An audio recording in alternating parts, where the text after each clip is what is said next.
আশা করি যে যেখানে আছেন ভালো আছেন, সুস্থ আছেন। আজকে আপনি আমাদের এই দিরাইশাল্লার আরেকটা নতুন রূপ দেখতে পাবেন। অর্থাৎ এখন নাও নাই, পাও নাই, এরকম এক সময় আসতেছে যেখানে নৌকাও চলবে না, যেখানে পায়েও যাওয়া যাবে না, মোটর সাইকেলেও যাওয়া যাবে না। এবং হাওর এলাকার পানি শুকিয়ে যাচ্ছে, আস্তে আস্তে কান্দা এবং আস্তে আস্তে বাঁধগুলো ভেসে উঠতেছে। এখানকার নদীর দুই পারের যে জমি আছে সেগুলো আস্তে আস্তে ভেসে উঠতেছে। জ্বালা ফালানোর সময় চলে আসতেছে। এই সময়টাই হলো যেখানে নাও চলে না, যেখানে পাও চলে না, এই অবস্থায় আসতেছে। এই বিভিন্ন স্রোত আপনাদেরকে আমি দেখিয়েছি। একবার দেখিয়েছিলাম শুধু পানি আর পানি, আরেকবার দেখিয়েছিলাম শুধু ধান আর ধান। এখন দেখবেন এখন নৌকাও চলবে না, এখন ওই অর্থে পাও চলবে না। খুব কষ্টকর সময়। আমরা সবাই মিলে চেষ্টা করব এই বিষয়গুলোকে যেন একটা সমাধানের মধ্যে নিয়ে আসা যায়।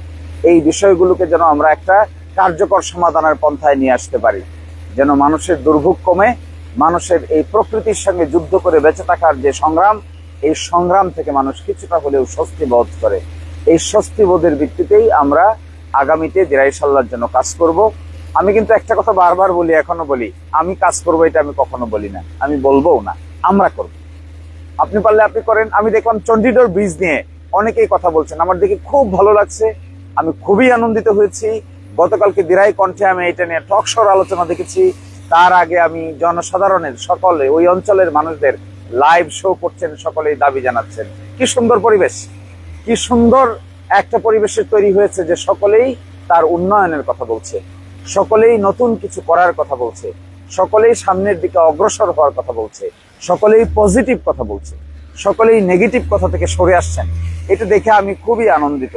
আমাদের এই মাতৃভূমিতে যখন এই পজিটিভ কাজ, পজিটিভ চিন্তা, পজিটিভ ভাবনা আসবে, তখন প্রকৃতির এই বিষয়াশয় থেকে আমরা কিছুটা হলেও মুক্তি পাবো।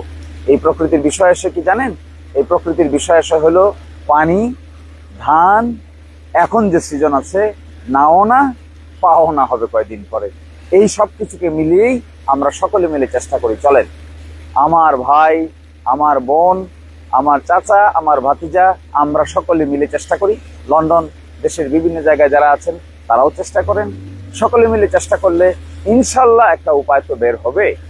তার চাইতে বড় সমস্যা তো সমাধান এদেশে হয়েছে, আর আমাদের এগুলো কেন সমাধান হবে না? চলুন সকলে মিলে একসাথে একজোটে কাজ করি, সম্মিলিতভাবে চেষ্টা করি।